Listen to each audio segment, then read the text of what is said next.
we saw the AU, the toothless, useless AU, in a very opportunistic way, trying to follow in the footsteps of ECOWAS. The AU should have been the first body to declare that stand that was declared by ECOWAS. But because AU is led by people who have got no idea about where they want to take the country to, then they were found wanting.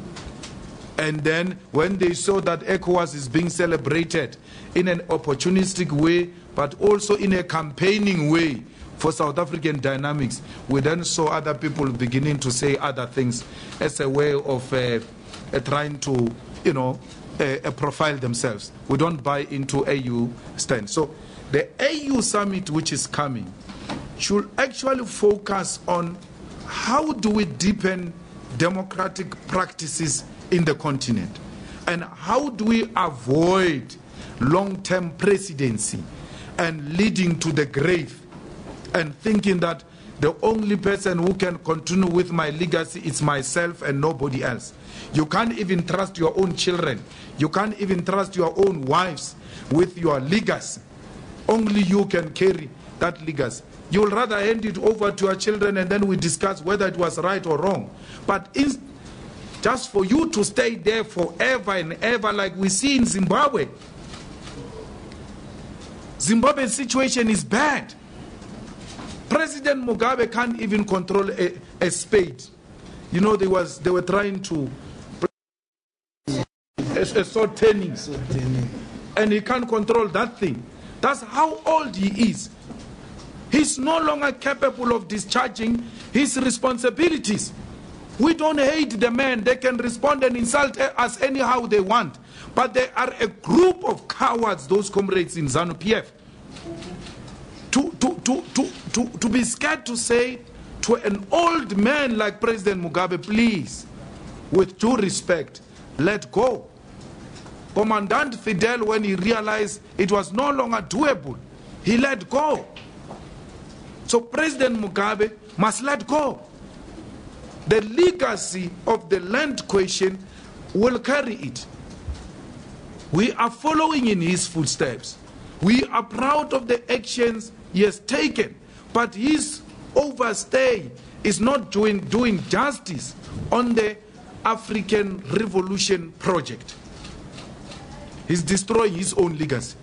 It's bad. President Mugabe stay in power and him being a presidential candidate in 2018.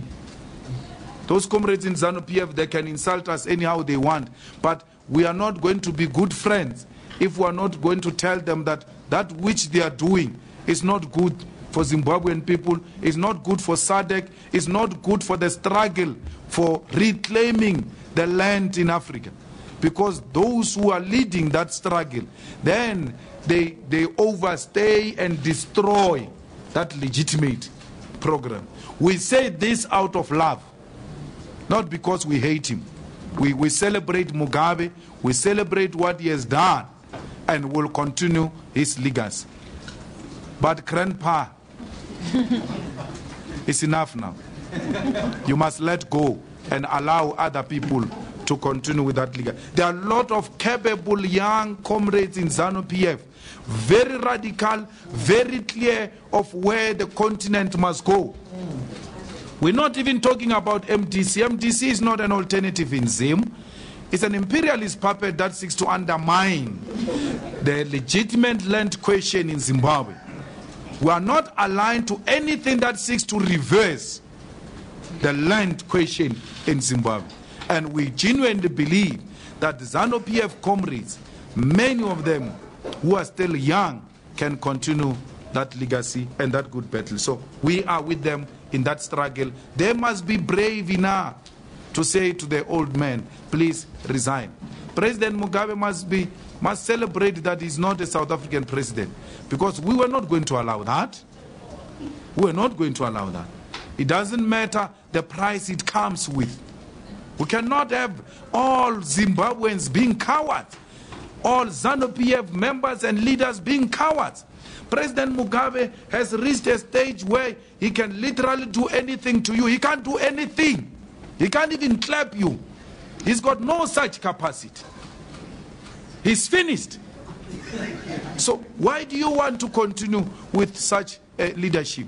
You are making mockery of a genuine African revolution by allowing President Mugabe to overstay as a Zimbabwean president and the president of ZANU-PF.